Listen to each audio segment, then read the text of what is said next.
Assalamualaikum warahmatullahi wabarakatuh. Hilangkanlah kecemasan, dekatkanlah kepada Tuhan.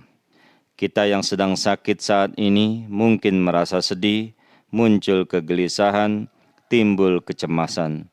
Tetapi yakinlah orang-orang yang sedang sakit, bahwa Allah Ta'ala tidak akan meninggalkan hambanya yang selalu ingat kepadanya.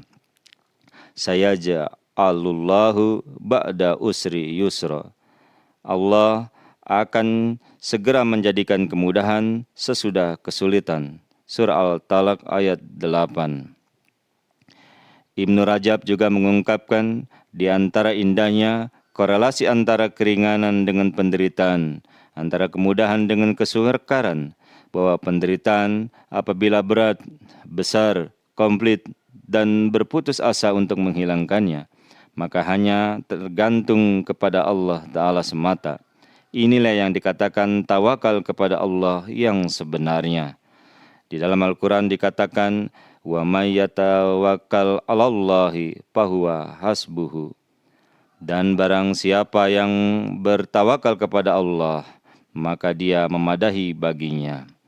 At-Talaq ayat yang keempat.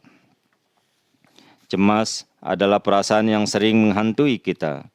Ketika dalam posisi terjepit, ketika merasa terkepung dalam kondisi yang sulit, bahkan tidak jarang perasaan cemas itu selalu menghampiri di saat kita mendapat ujian, baik ujian musibah maupun ujian sakit. Memang insan tidak bisa membuang rasa cemas, karena itu sudah fitratnya. Hamba-hamba yang soleh pun merasa cemas, tetapi kecemasan mereka adalah cemas, khawatir ibadah mereka ditolak dan tidak diterima oleh Allah Ta'ala. Cemas sebagai motivasi menemukan solusi bagi persoalan yang dihadapi. Itu yang harus kita jadikan. Menjadikan rasa cemas sebagai jalan menemukan titik pemecahan persoalan. Misalnya ketika kita cemas menghadapi sakit, maka jadikan kecemasan tidak akan sembuh ini menjadi motivasi untuk mencari kesembuhan dengan jalan berobat dan cara yang benar dan diridhoi. Cemas yang tidak diolah bisa menjadi cemas yang negatif. Mungkin sakit yang kita alami tidak seberapa, tetapi karena kecemasan yang menjadi-jadi dan prasangka yang menggila, akhirnya justru tambah parah. Yang parah bukan karena sakit, tetapi karena kegelisahan dan kecemasan yang dialami. Kegelisahan inilah yang menjadikan sakit bertambah parah. Rasa cemas negatif adalah faktor yang menyebabkan keputusasaan, kemalasan, sehingga menjadi manusia pasrah pada kekhawatiran dan kenestapaan. Ia menjadikan pikiran yang lemah yang mengakibatkan kehilangan kontrol terhadap dirinya dan menambah derita. Dengan kata lain, rasa cemas negatif adalah sebagai pembuka pintu kegelisahan, kesusahan, dan kesedihan. Ia merupakan distributor terbesar berbagai tekanan jiwa seperti kondisi stres, keraguan-raguan, bayangan penyakit yang semakin parah, dan putus asa dari harapan Allah Ta'ala. Semua itu semakin menyatu, mengumpulkan kekuatan yang membahayakan dan semakin berparah keadaannya.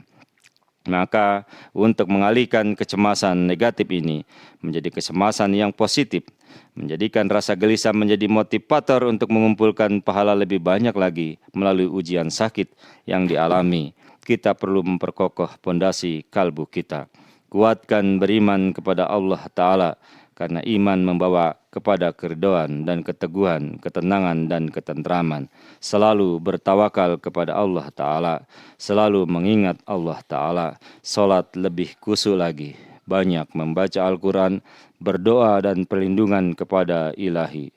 Semoga Ilahi menghilangkan kecemasan kepada kita semua yang sehat maupun terutama yang sedang sakit, dan bangkit tersenyum untuk kesembuhan. Allahumma amin. Assalamualaikum warahmatullahi wabarakatuh.